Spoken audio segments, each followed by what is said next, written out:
Indiana Newsdesk is made possible in part by the IU School of Education, preparing teachers, scholars, and administrators to improve teaching and learning in Indiana and around the world. More at education.indiana.edu. Smithville Fiber, the Giga City Company, fiber internet, HD, and digital IPTV in southern Indiana. More information at smithville.com. Indiana University Alumni Association, connecting IU's network of over 650,000 alumni and sharing the Indiana spirit through scholarships, travel, and advocacy. alumni.iu.edu. And by WTIU members. Thank you. Coming up on Indiana Newsdesk. The U.S. Department of Veterans Affairs is endorsing a type of therapy that could help soldiers suffering from PTSD. You're not all drugged up every day from all the medicines they give you. I mean, I feel great. Ahead, hyperbaric oxygen therapy, how it works, and a look into its effectiveness. A measure that would expand cold beer sales appears to be dead, but could this be the year lawmakers legalize Sunday sales? Plus, Columbus is known for its architecture, but its older downtown neighborhood has many vacant houses and rentals in need of repair. Abandoned homes, abandoned vehicles, a lot of personal property crime. Coming up, how the city is hoping a landlord registry could help clean up the area. Those stories, plus the latest news headlines from across the state, right now on Indiana Newsdesk.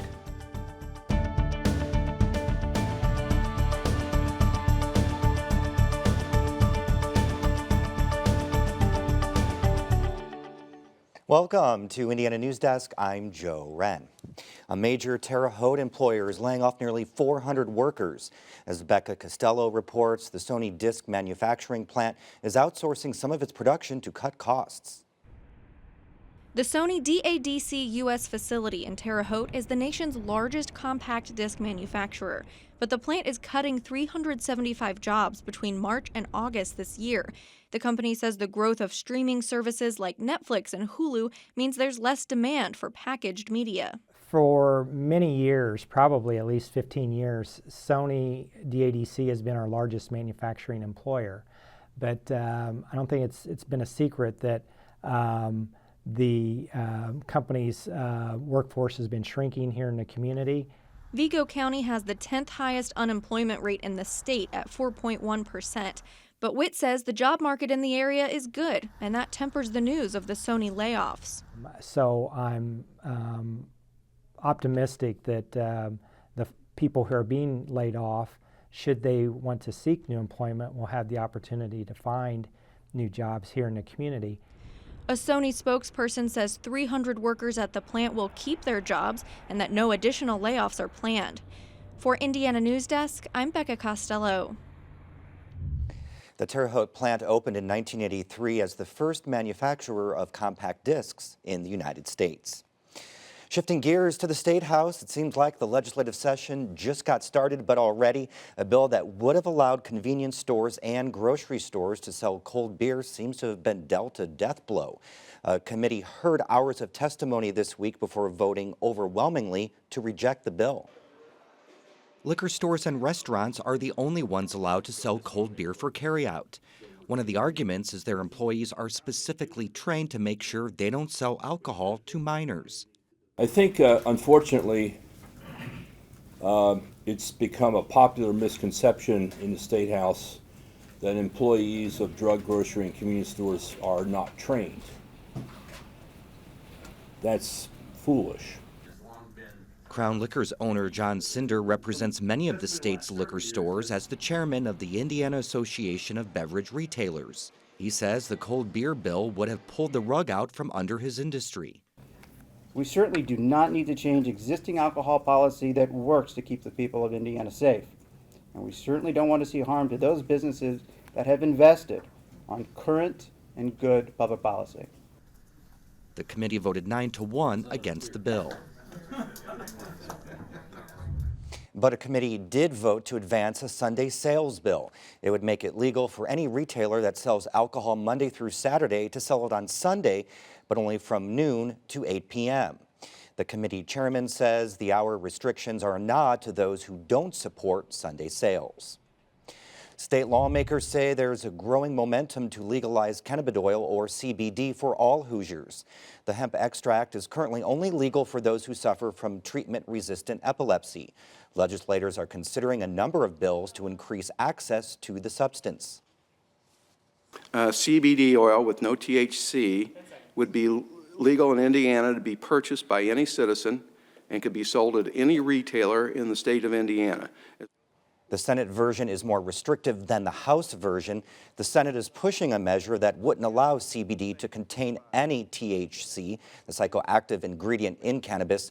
House legislation would legalize cannabidiol that has 0.3% or less THC. A House committee began debate Tuesday on what the committee chair calls a touchy subject: township government reform. The legislation would force townships with less than 1,200 people to merge with an adjacent township by 2023. Now, that would eliminate about 1,200 elected officials. Indiana Township Association President Debbie Driscoll says her organization supports such reform. That it's an attempt to save us long term by bettering our services and our finances and our accountability. But the Indiana Farm Bureau is among the group that opposes the move. Lobbyists say eliminating a layer of government robs rural Hoosiers of their voice. The committee expects to vote on the bill next week. Indiana health leaders unveil new guidelines for prescribing pain medication this week. They're part of state efforts to combat the opioid epidemic. A crisis that is resulting in economic costs approximating $1.5 billion a year in the state and incalculable human costs. The new guidelines are meant to be a tool for Indiana's prescribers. They suggest other options, including physical therapy, over-the-counter painkillers, and a pain management plan. The state has one of the highest opioid prescription rates in the country. Indiana is one of the worst states in the country for wage inequality. The House and the Senate are considering bills that would hold employers more accountable and give the Indiana Civil Rights Commission authority to investigate employee complaints about pay gaps. Please, please, let's once and for all make it possible for all women to live in quality and equality in the state of Indiana. A report released last month shows Hoosier men earned an average of nearly $13,000 more than women each year. That gap is even larger for minorities. Indiana is one of just 5 states without a law against crimes motivated by biases such as race, gender, religion, and sexual orientation. But during a Statehouse rally this week, proponents expressed optimism that this could be their year. There are certain individuals, certainly, that don't want to have a hate crime law passed. I don't understand why that is, because a hate crime law protects every single Hoosier. The governor and House Speaker Brian Bosma have both expressed a willingness to consider it. Opponents say hate crimes laws create special protected classes that treat victims of similar crimes differently. The Indiana Senate unanimously passed legislation this week to expand baby box locations, even as some senators express concerns surrounding the devices. Baby boxes are meant to be an anonymous way for people to drop off unwanted newborns. Legislation passed in 2017 allowed hospitals to house the devices. This year's measure would allow all firehouses staffed 24/7 to install baby boxes. The bill now goes to the House. A House committee easily advanced legislation this week that would block local governments from banning short-term rentals such as Airbnb. Jim Borthwick operates a short-term rental in Indianapolis. He says the measure helps protect businesses that contribute to tourism and local economies. You have these hosts who are really on the front lines of the just representing what Hoosier hospitality is all about. The bill would allow local governments to require permits for those who operate short-term rentals. It would also allow a $150 fee for those permits. It would allow local governments to revoke the permit if the rental is cited 3 or more times for ordinance violations. The measure would also limit short-term rentals to no more than 180 days total in a year and 30 days in a row. Now for headlines, we go over to Lindsay Wright. She's in for Barbara Brosier this week, and she has the latest on this week's top stories. Thanks, Joe.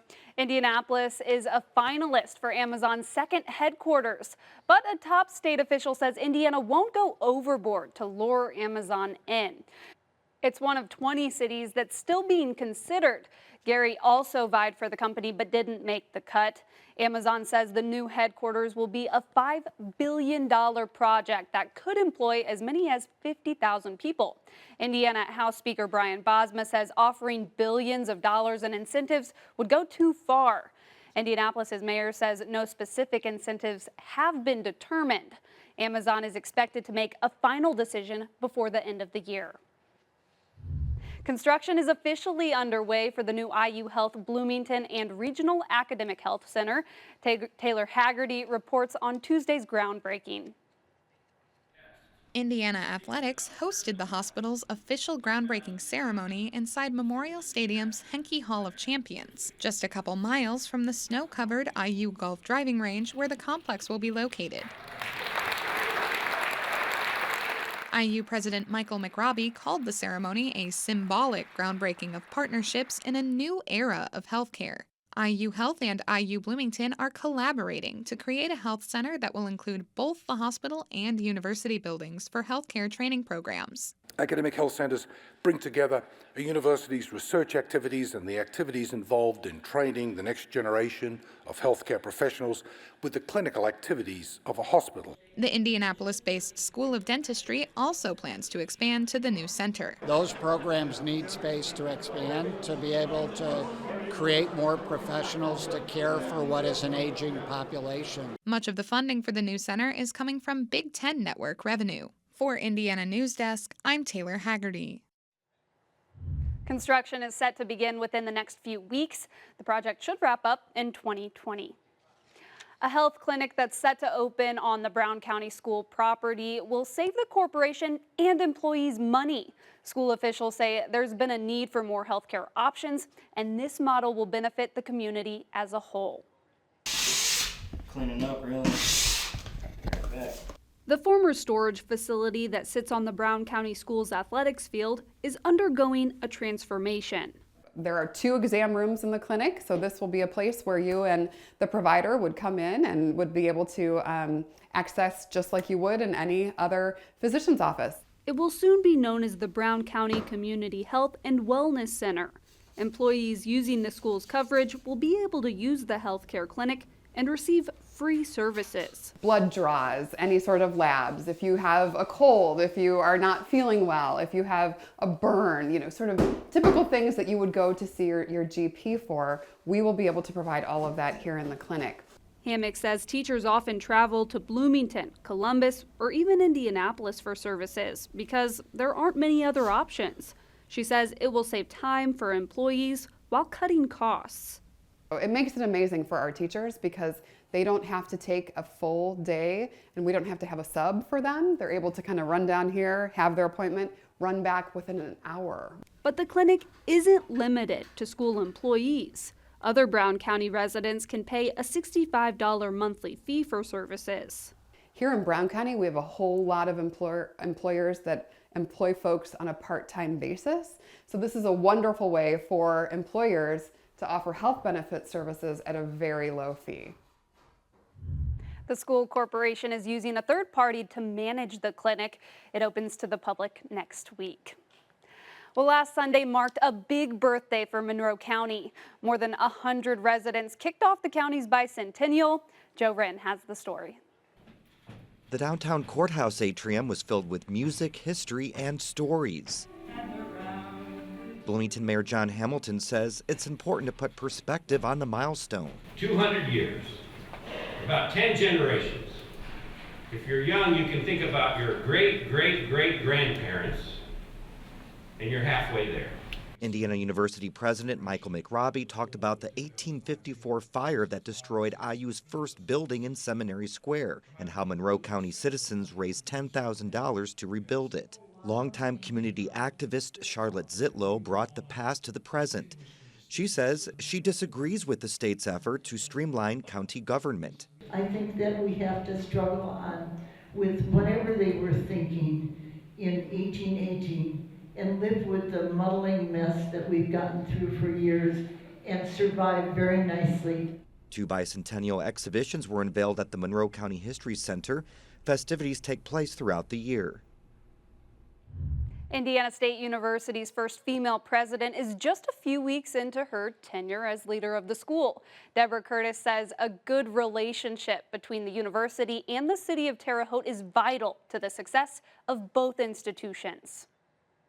In this size of a community with an institution this size, when Indiana State does well, Terre Haute does well. When Terre Haute does well, Indiana State does well.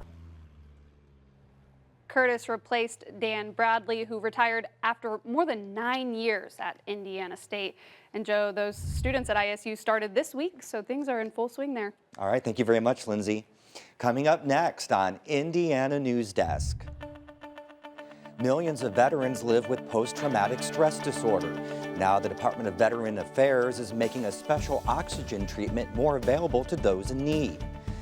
Plus, Columbus is considering a proposal that's meant to clean up a historic downtown neighborhood, but a lot of community members are upset.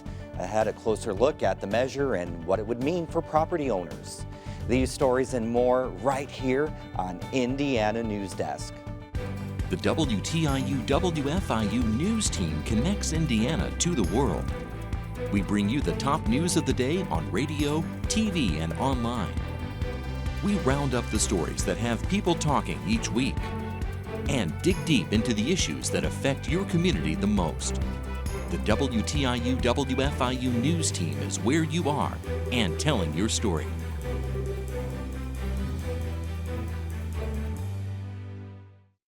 $10,000. 15? 15, you think? 20, 21,000? 600. 20. 18.5. 24. It's at least 40. Look at it. 4,500,000. 650. 20. 650. This textile would be worth about $500,000.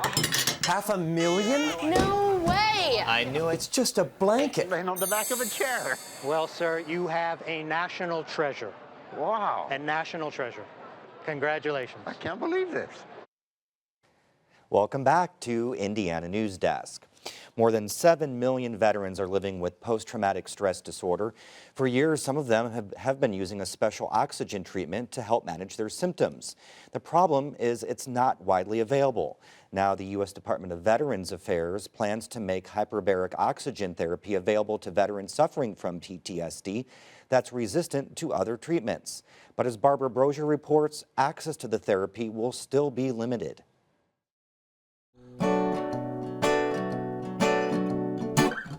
Jason Emery finds solace when he's strumming his guitar. Music was one of the ways I got to get that stuff out in a healthy way. We live our days, we change our ways to fit in with everyone. The veteran turned to music as a way to cope after returning from serving in Iraq. A lot of my buddies, they'll say that no one ever really comes back home from over there. Emery didn't know it at first, but he suffered from a traumatic brain injury and post-traumatic stress disorder. It made his transition back to civilian life especially brutal. I just wanted him to be back. I wanted him to be Jason again. And he would say, just a little more time, just a little more time, and it just got worse and worse and worse. Emery eventually connected with a veterans group that introduced him to the Rocky Mountain Hyperbaric Institute. The Colorado facility works with a nonprofit organization to provide free hyperbaric oxygen therapy to veterans.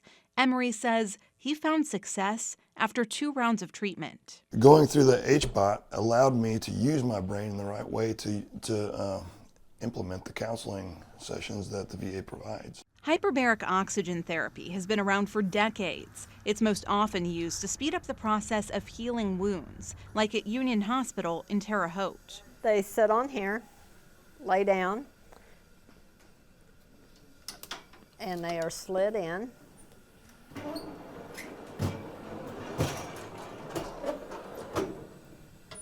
Just like that. The therapy delivers oxygen to people inside chambers where the atmospheric pressure is up to 3 times higher than normal.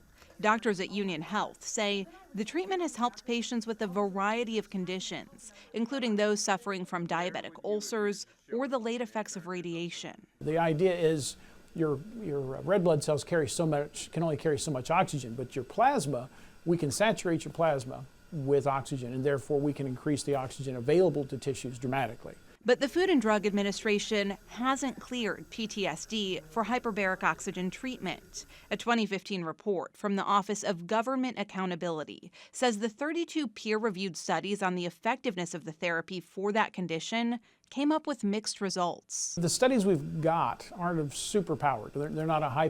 They are not high-powered studies, and because of that, we have to kind of be very cautious as we promote uses of these technologies in these treatments. There is lots of anecdotal evidence of success from veterans who underwent hyperbaric oxygen therapy.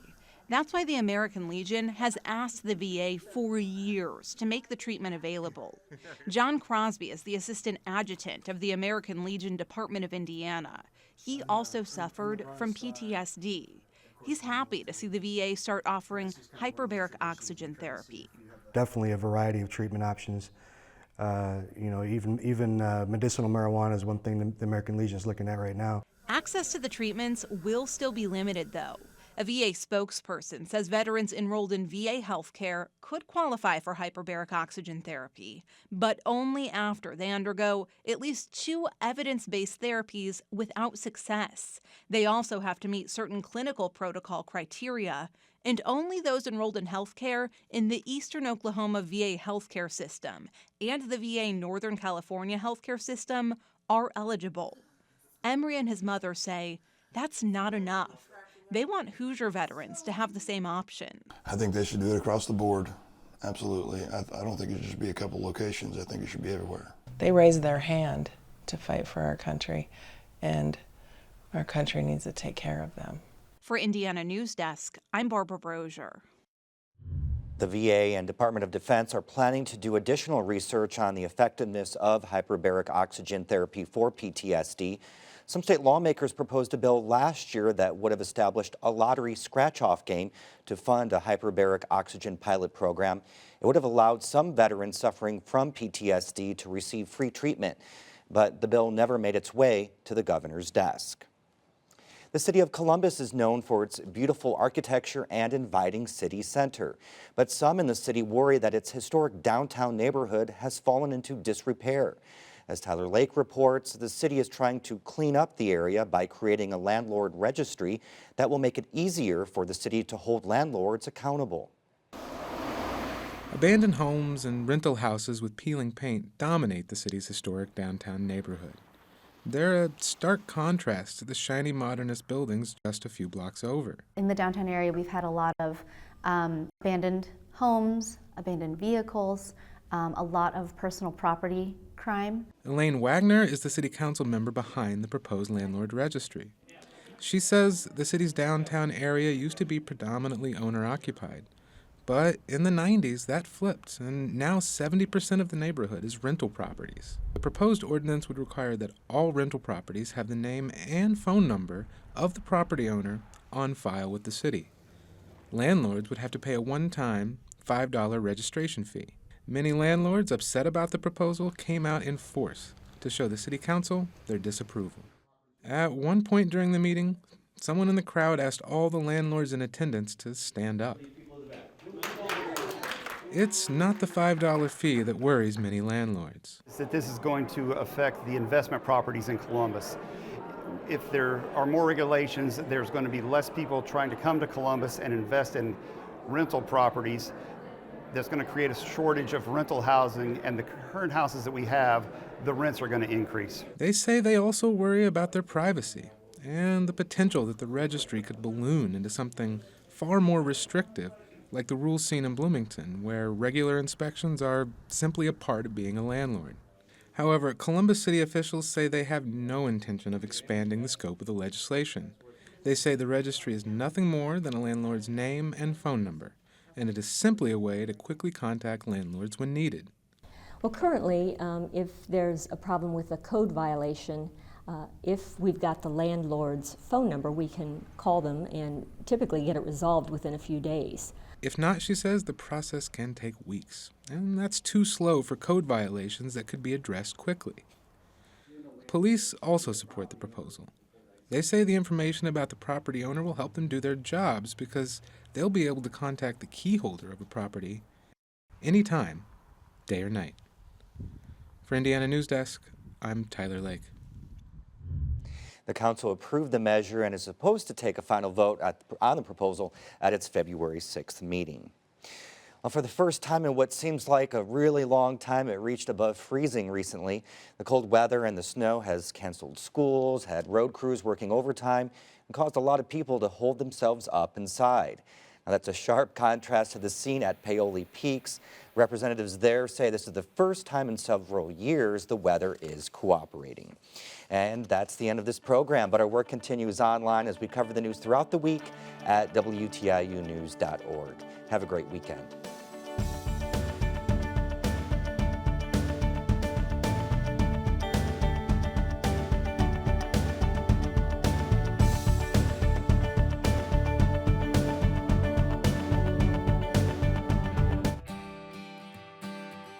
Indiana Newsdesk is made possible in part by the IU School of Education, preparing teachers, scholars, and administrators to improve teaching and learning in Indiana and around the world. More at education.indiana.edu. Smithville Fiber, the Giga City Company, fiber internet, HD, and digital IPTV in southern Indiana. More information at smithville.com. Indiana University Alumni Association, connecting IU's network of over 650,000 alumni and sharing the Indiana spirit through scholarships, travel, and advocacy. Alumni.iu.edu.